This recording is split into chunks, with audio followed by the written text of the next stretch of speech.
మాతృదేవో భవ, పితృదేవో భవ, గురుదేవో భవ, రైతు దేవో. మనకు మొదట గురువులు ఎవరంటే తల్లిదండ్రులు.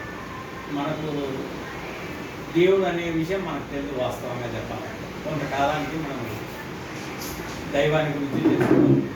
కాబట్టి ఫస్ట్ మన గురువులు ఎవరంటే తల్లిదండ్రులే. ఆడపిల్ల అంటారు కానీ ఆడపిల్ల ఇక్కడ పిల్ల అవుతారు.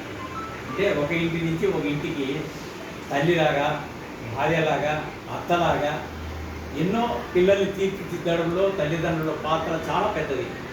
తల్లి కష్టపడి కని పెంచి పోషిస్తే తండ్రి కష్టపడి వాళ్ళకి కావాల్సిన వనరులన్నీ సమకూరుస్తాడు. కాబట్టి ఫస్ట్ మన గురువులు ఎవరంటే తల్లిదండ్రులే. తల్లిదండ్రుల తర్వాత కొంతకాలానికి మనం తెలుసుకోగలుగుతాం దైవాన్ని. ఆ తర్వాత గురువులు. గురువులు అంటే రకరకాల గురువులు ఉన్నారు మన సమాజంలో. విద్య నేర్పే గురువులు ఉన్నారు, మెకానిజం నేర్పే గురువులు ఉన్నారు, వ్యాపారం నేర్పించే గురువులు ఉన్నారు, వ్యవసాయం నేర్పించే గురువులు ఉన్నారు. అంటే రకరకాలుగా వందల రకాలు మనకు గురువులు ఉన్నారు మనకు భారతదేశంలో. తర్వాత రైతు. రైతు లేనిది రాజ్యమే లేదు. రైతు కష్టపడి పంట పండిస్తే మనమంతా భోంచేస్తున్నాం. భారతదేశంలో కోట్ల మంది వ్యాపారం చేసి కోట్లు సంపాదిస్తున్నారంటే రైతు ద్వారానే. రైతు ఉంటేనే దేశం నడుస్తుంది, లేకుంటే నడదు. కాబట్టి ప్రతి ఒక్కరు కూడా మనం తెలుసుకోవాలా. మళ్ళీ రైతు 24 గంటలు కష్టపడి పంట పండిస్తున్నాడు. కానీ ప్రస్తుత సమాజంలో రైతు గిట్టుబాటు ధర లేక ఈ 40 సంవత్సరాల్లో ఇంచుమించు 6 లక్షల మంది రైతులు చనిపోయినారు. కారణం ఎవరంటే దీనికి రాజకీయ నాయకులు, కొంతమంది గవర్నమెంట్ ఉద్యోగస్తులు, దళారులు, వ్యాపారస్తులు. వీళ్ళ నలుగురు నుంచి రైతు చదువు తాగిస్తున్నాడు. మేము ప్రభుత్వాన్ని డిమాండ్ చేస్తున్నాం, అయ్యా ప్రతి పంటకు గిట్టుబాటు ధర ఇవ్వండి రైతుకి. రైతు ఏం పాపం చేశాడు? 1968లో జీతం 100 రూపాయలు, బియ్యం 100 రూపాయలు. ఈరోజు బియ్యం 6,000 రూపాయలు, జీతం 1,00,000 రూపాయలు. ఏం పాపం చేశాడు రైతు? ఎన్నిసార్లు మనం మొరపెట్టుకుంటే కూడా పట్టించుకుంటే నాకు అయితే కనిపించడం లేదు. కాబట్టి మనం రైతాంగం తరఫున మనం అంతా దీని మీద కష్టపడి అందరినీ ఐకమత్యం చేసి పోరాటం చేసే కొంతకాలానికైనా కూడా మనకు న్యాయం జరిగేదానికి అవకాశం ఉంటుంది అనేది మనం రెడ్డి సంఘం తరఫున అయితేనేమి, రైతు సంఘం తరఫున అయితే పోరాటాలు అయితే చేస్తున్నాం. చేయాల్సిందే. అందరినీ ఐకమత్యమై రేట్లు వచ్చే వరకు మనం చేయాల్సిందే. మరి అదేవిధంగా మన భారతదేశంలో అందరూ మన కూర్చొని మీటింగ్ చేస్తున్నామంటే ఎవరు దీనికి కారణం? మహానుభావుడు, మన సైనికుడు 24 గంటలు భార్య పిల్లల్ని వదిలి, తల్లిదండ్రులు వదిలి, బంధువుల్ని వదిలి, స్నేహితులు వదిలి ఆయన కాపలా కాస్తున్నాడు. మనమంతా ఇక్కడ హ్యాపీగా జీవిస్తున్నామంటే ఆ మహానుభావుడు. మరి కానీ సమాజంలో ఏం జరుగుతుంది?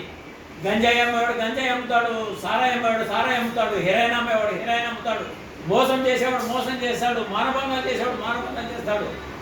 ఇట్లా మన దేశాన్ని సర్వనాశనం చేస్తున్నారు.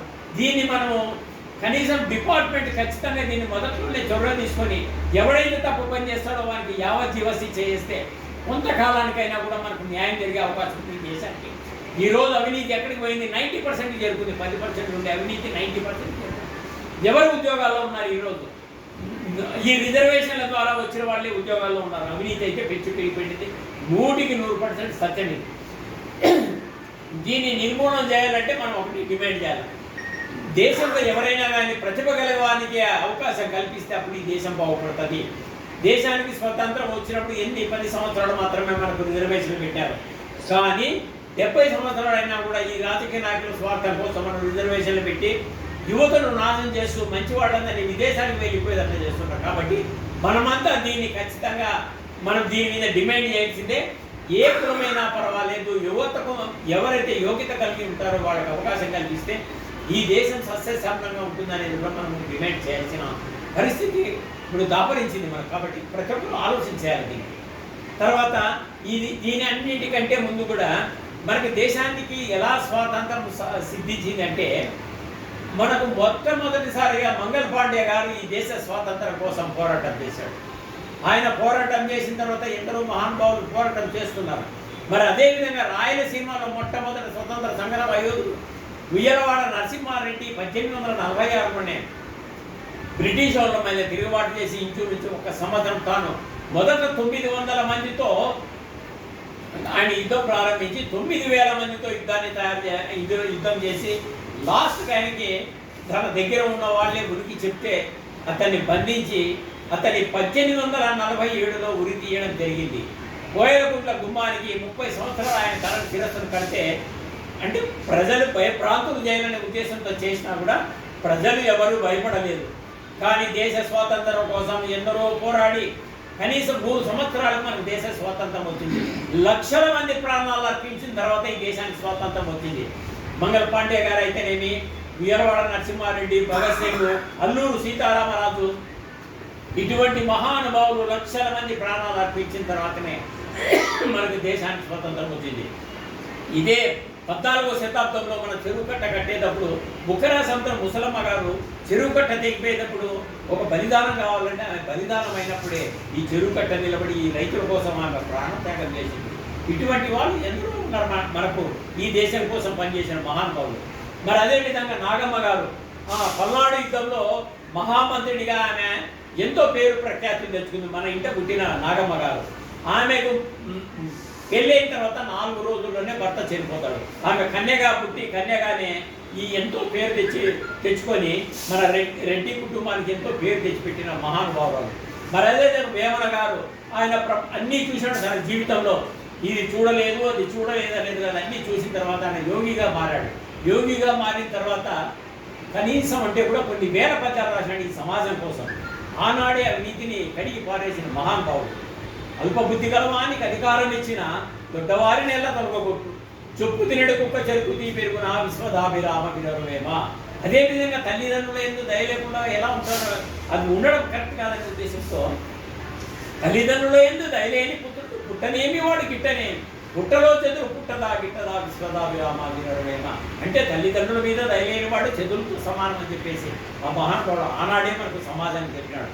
బ్రౌన్ గారు అతని పద్యాలన్నింటినీ తీసుకొని వచ్చేసి మన సమాజానికి ప్రపంచానికి పరిచయం చేసిన మహానుభావుడు బ్రౌన్ గారికి మనము కృతజ్ఞత తెలపాల్సిందే. మరి అదే కోవలోనే దానకరుడు బుడ్డా వెంగళరెడ్డి గారు మన రాయలసీమలో విపరీతమైన కరువు వచ్చినప్పుడు ప్రతి ఒక్కరికి కూడా అన్నదానం చేసిన మహానుభావుడు. ఇటువంటి వాళ్ళు కూడా ఎందరో ఉన్నారు మన సమాజంలో. ఇప్పటికీ అక్కడక్కడ మన ధర్మంలో కూడా ఈనాటికి కూడా వాళ్ళు కనీసం అంటే కూడా 40 ఎకరాల ఆస్తి కూడా ఇప్పుడు కూడా అన్నదానం చేస్తున్నారు. అటువంటి వాళ్ళు అక్కడక్కడ ఉన్నారు. కాబట్టి ఆ ధర్మాత్మలు ఉండడం వల్లనే ఈ సమాజము సూర్యచంద్రులో ఉన్నంత వరకు కూడా వాళ్ళ పేర్లు వినపడుతూనే ఉంటాయి. మరి అదే కోవలని ఈ మహానుభావుడి గురించి చెప్పాలంటే చాలా పెద్ద మహానుభావుడు. కనీసం అంటే కూడా కాంగ్రెస్ వాళ్ళు అతన్ని సత్తా ఇచ్చాడు సుభాష్ చంద్రబోస్. కానీ 30 సంవత్సరాలు విదేశాల్లో ఉండి ఆజాదీ హింద్ ఫౌజ్ సైన్యాన్ని ఏర్పాటు చేసుకుని బ్రిటిషర్లు గడగడలాడించిన మహానుభావుడు సుభాష్ చంద్రబోస్ గారు. మరి అదే కోవలోనే సర్దార్ వల్లభాయ్ పటేల్. కనీసం సర్దార్ వల్లభాయ్ పటేల్ స్వతంత్రం వచ్చి రాకముందు ఎంతో దేశం కోసం పనిచేసిన మహానుభావుడు. ఆయనకి కనీసం అంటే కూడా దేశం మొత్తం మీద 15 ఓట్లు ఉన్నాయి. 15 ఓట్లు ఉంటే 13 ఓట్లు సర్దార్ వల్లభాయ్ పటేల్కి వస్తే నెహ్రూకి 1 ఓటు కూడా రాలేదు. కానీ ఎవరిని ప్రదానం చేశారంటే నెహ్రూని చేసినాడు గాంధీ మహాత్ముడు. ఆయన మహానుభావుడు. మరి 13 ఓట్లు వచ్చిన ఆయన పక్కన పెట్టేసి ఆయన్ని పక్కన పెట్టేసి ఆయనకి వేరే ఏదో ఇంకో పదవి ఇచ్చి ప్రధాని కాకుండా చేశారు. మరి అదే కోవలోనే మన లాల్ బహదూర్ శాస్త్రి గారు ఆయన చిన్నతనంలో చాలా పేదరికం. చదువుకోవాలంటే కూడా ఆయన దగ్గర డబ్బులు లేకపోతే పైసలు లేకపోయినా కూడా నది ఈదుకొని వచ్చి గుడ్డలకి పైనుంచి పెట్టుకొని వచ్చి చదివి దేశ ప్రధాని అయిన తర్వాత ఈ కొంతమంది కాంగ్రెస్ వాదులు ఆయన అనవసరంగా తాస్కండ్ సంఘంలో మరణించడానికి కారణమైనారు. మరి ఆయన గురించి నిజంగా చెప్పాలంటే చాలా తక్కువ. అతను చనిపోయినాడు ప్రధానిగా ఉన్నప్పుడు ఆయన బ్యాలెన్స్ వచ్చేసి 6,000 రూపాయలు. అంటే చరిత్రలో ఇటువంటి వాళ్ళు ఉన్నారా లేరా అనేది అయితే వాస్తవంగా అనిపిస్తుంది.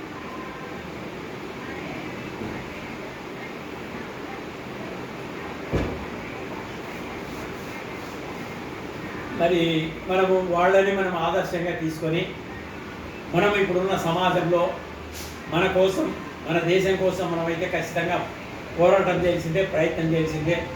వాళ్ళే మనకు గురువులు. ఎందుకంటే